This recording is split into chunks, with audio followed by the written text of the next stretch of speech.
And welcome to Mission Control Houston. We're going to send the signal out to Marshall Space Flight Center in Huntsville, Alabama at the Payload Operations Integration Center. So that Lori Meggs is standing by there to tell us more about the research on the space station. Hi, Lori. Hi, Kelly. Well, learning about the human body and how it functions in microgravity is paramount to future spaceflight. Astronauts are asked to participate in studies for the Human Research Program, and one of those studies going on right now is called the Functional Task Test. And I recently spoke with the principal investigator of that to find out a little bit more about what they're doing. We're involved in an ISS study called the Functional Task Test. And the Functional Task Test is really looking at how multiple physiological systems impact ability of astronauts to do functional tasks. Over the years, we've done a really good job at defining how individual physiological systems change as a result of spaceflight, but we've never put the pieces together in one complete study. But more importantly, we've never linked those physiological changes to functional changes in astronauts, really operational changes. So the Functional Task Test is really an integrative study involving three of the labs at JSC, the cardiovascular lab, the neuroscience lab, and the exercise physiology lab, are focused specifically on making that link between functional changes and the underlying physiology involved. And ultimately the reason for doing that is we're interested in developing countermeasures, and we want to focus on the countermeasures on systems that really make a difference in terms of functional change. Have you seen over the years a lot of functional change, and things that change in microgravity? Sure. I mean, some of the more obvious changes we see are in postural stability and ability to walk. We've done previous studies where crew members walked obstacle courses and did those type of functional tasks. We see significant postural instability after spaceflight. That's my sort of area of interest. But of course, you see changes in other physiological systems too, like the cardiovascular system. There's orthostatic intolerance, which is the potential for fainting when the crew member stands up. There's muscle performance changes, there's strength changes, there's muscle atrophy. So all those systems sort of combine together to create the change in functional outcome. So how are we studying this? How is it operationally for you?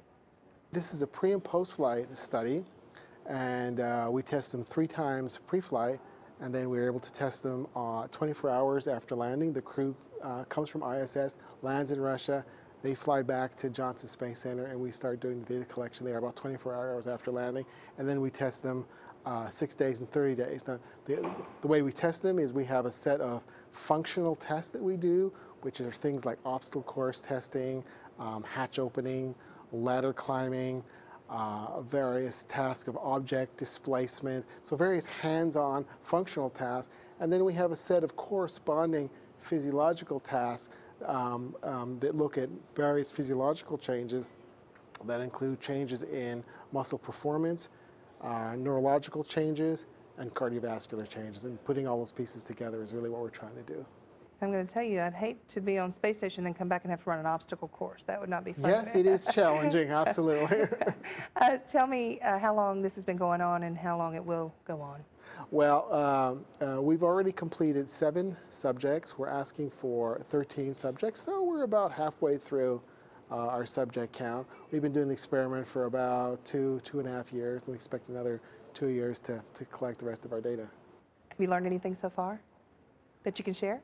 Some of the preliminary data, when we look at some of the functional tasks, show that clearly the functional tasks that require postural stability are affected the most. So our obstacle course tests, our postural stability tests, those are the tests. Tests that have less requirement for postural stability, like hatch opening, where you can hold on to the hatch, those tests seem to are less impaired by spaceflight.